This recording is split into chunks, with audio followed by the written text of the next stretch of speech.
بسم اللہ الرحمن الرحیم۔ السلام علیکم۔ غزوہ بنو مستلق سے جب رسول اللہ صلی اللہ علیہ وسلم مدینہ واپس آنے لگے تو ایک منزل پر رات میں پڑاؤ کیا۔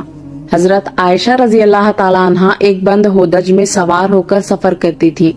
اور چند مخصوص آدمی اس ہودج کو اونٹ پر لادنے اور اتارنے کے لیے مقرر تھے۔ حضرت بی بی عائشہ رضی اللہ تعالی عنہ لشکر کی روانگی سے کچھ پہلے لشکر سے باہر رفع حاجت کے لیے تشریف لے گئیں۔ جب واپس ہوئی تو دیکھا کہ ان کے گلے کا ہار کہیں ٹوٹ کر گر پڑا ہے۔ وہ دوبارہ اس ہار کی تلاش میں لشکر سے باہر چلی گئیں۔ اس مرتبہ واپسی میں کچھ دیر لگ گئی اور لشکر روانہ ہو گیا۔ آپ کا ہودج لادنے والوں نے یہ خیال کر کے کہ ام المومنین رضی اللہ تعالی عنہ ہودج کے اندر تشریف فرما ہیں، ہودج کو اونٹ پر لاد دیا اور پورا قافلہ منزل سے روانہ ہو گیا۔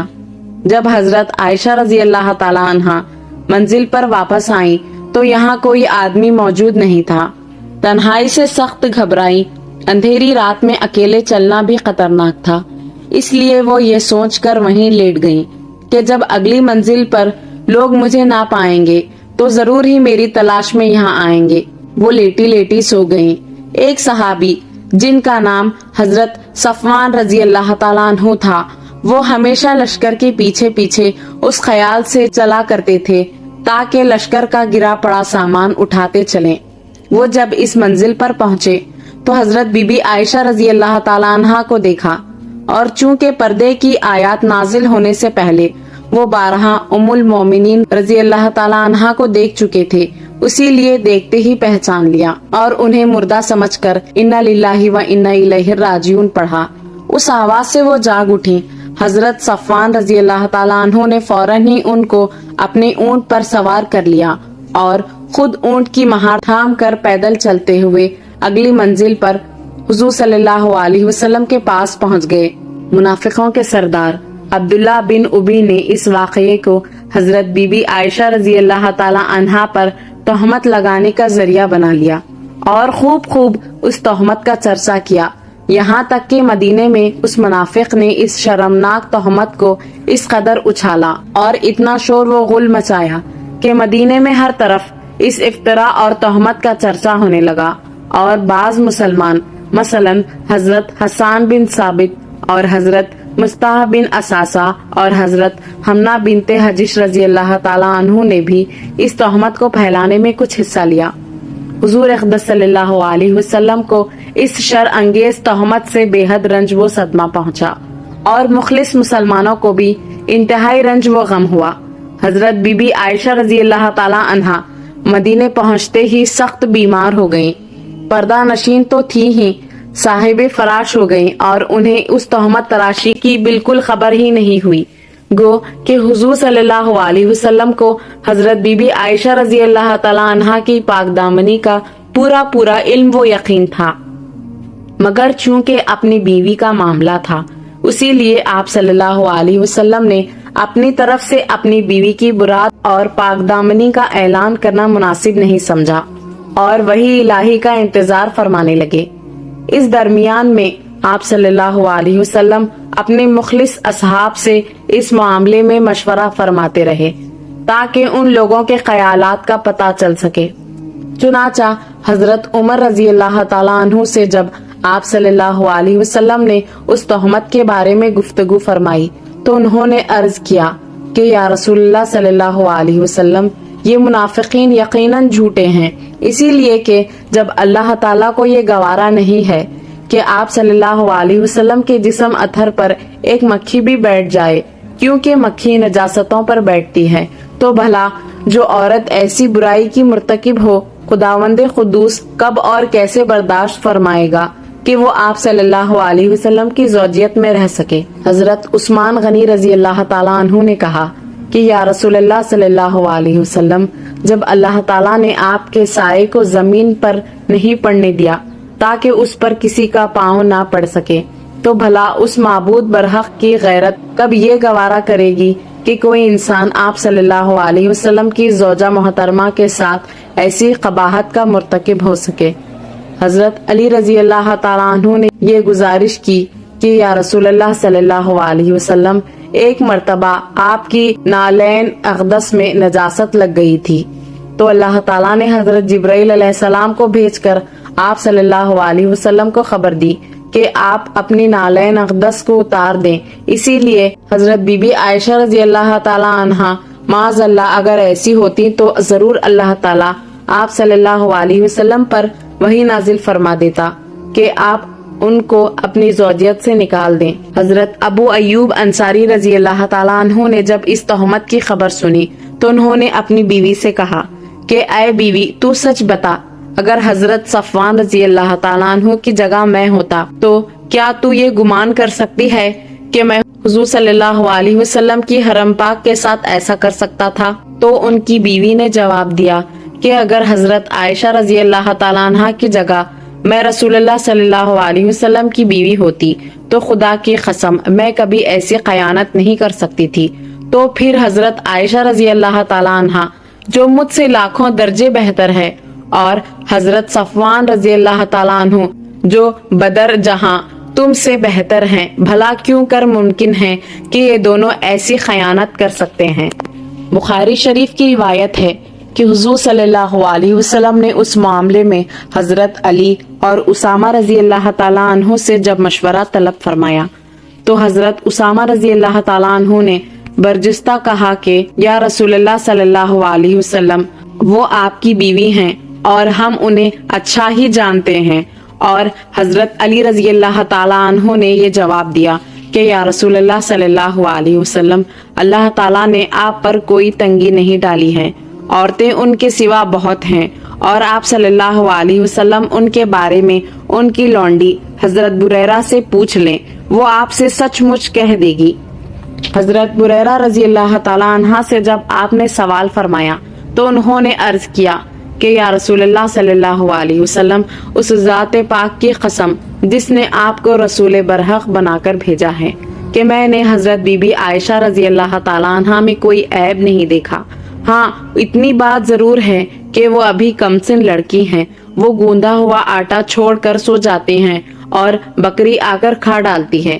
پھر حضور صلی اللہ علیہ وسلم نے اپنی زوجہ محترمہ حضرت زینب رضی اللہ تعالیٰ عنہ سے دریافت فرمایا، جو حسن و جمال میں حضرت عائشہ رضی اللہ تعالیٰ عنہ کے مثل تھیں، تو انہوں نے قسم کھا کر یہ عرض کیا کہ یا رسول اللہ صلی اللہ علیہ وسلم، میں اپنے کان اور آنکھ کی حفاظت کرتی ہوں، خدا کی قسم میں تو حضرت بی بی عائشہ رضی اللہ تعالیٰ عنہ کو اچھا ہی جانتی ہوں۔ اس کے بعد حضور اکرم صلی اللہ علیہ وسلم نے ایک دن منبر پر کھڑے ہو کر مسلمانوں سے فرمایا کہ اس شخص کی طرف سے مجھے کون معذور سمجھے گا یا میری مدد کرے گا جس نے میری بیوی پر بہتان تراشی کر کے میری دل آزاری کی ہے۔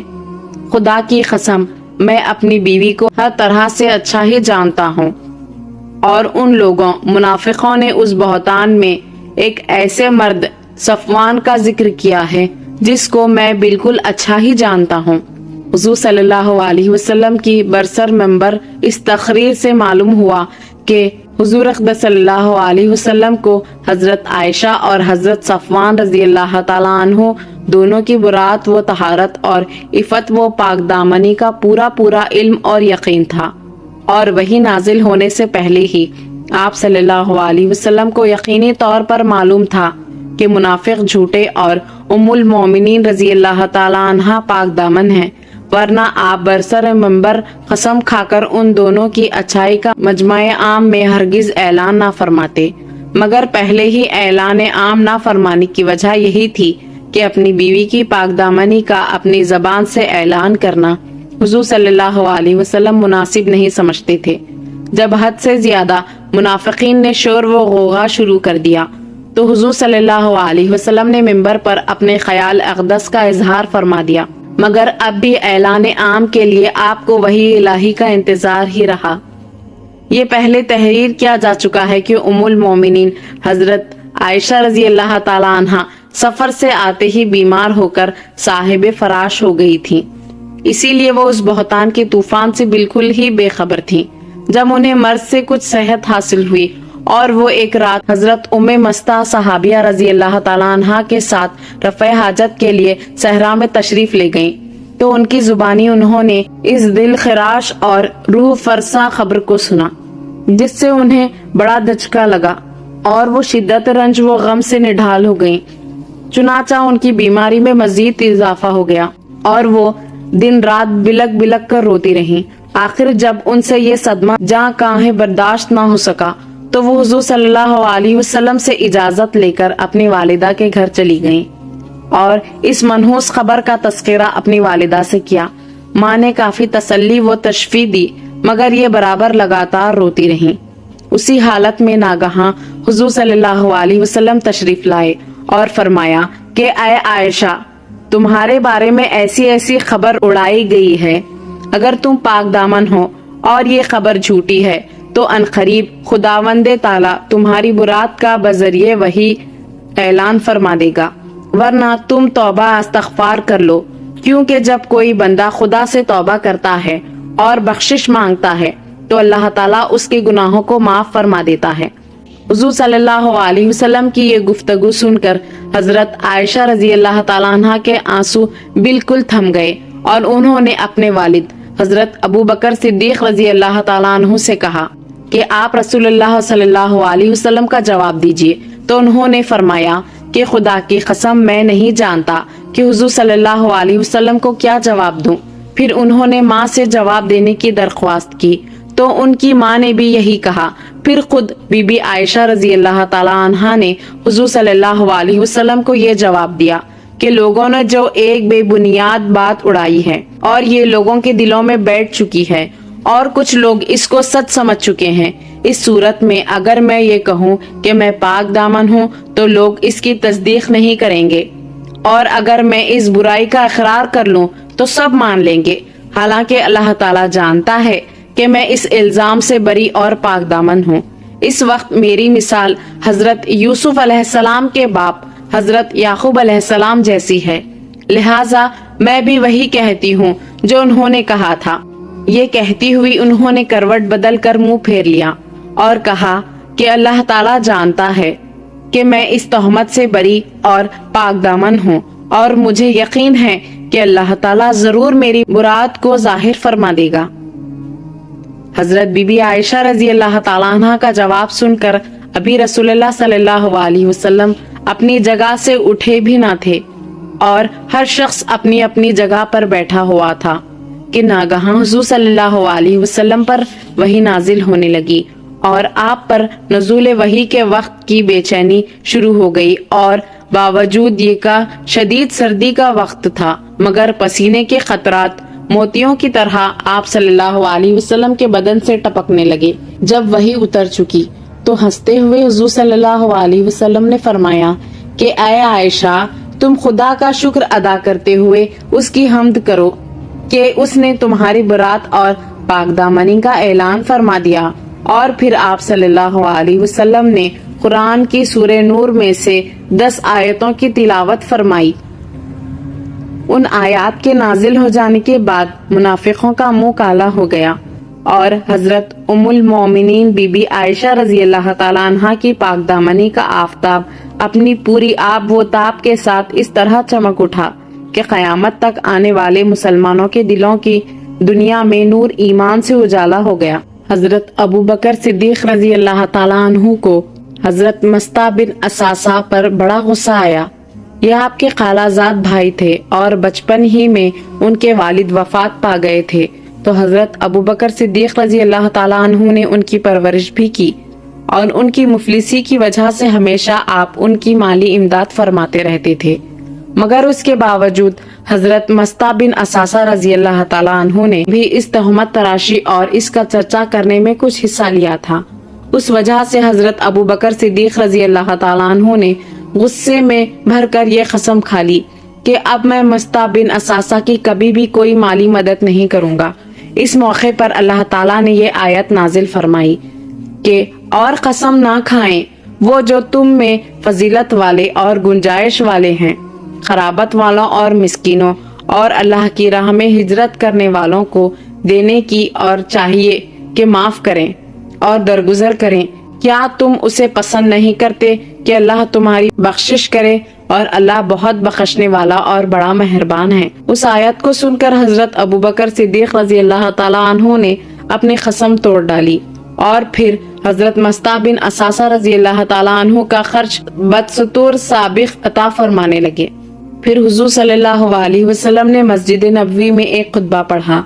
اور سورہ نور کی آیتیں تلاوت فرما کر مجمع عام میں سنا دی، اور تہمت لگانے والوں میں سے حضرت حسان بن ثابت و حضرت مصطح بن اساسہ و حضرت حمنہ بنت حجش رضی اللہ تعالیٰ عنہ اور رئیس المنافقین عبداللہ بن ابی، ان چاروں کی حد قذف کی سزا میں 80 درے مارے گئے۔ شارح بخاری علامہ کرمانی رحمۃ اللہ علیہ نے فرمایا کہ حضرت بی بی عائشہ رضی اللہ تعالیٰ عنہا کی برات اور پاک دامنی قطعی و یقینی ہے جو قرآن سے ثابت ہے، اگر کوئی اس میں ذرا بھی شک کرے تو وہ کافر ہے۔ ایسے ہی اسلامک واقعات کے لیے صفوان اسلامک ورلڈ کو سبسکرائب کریں۔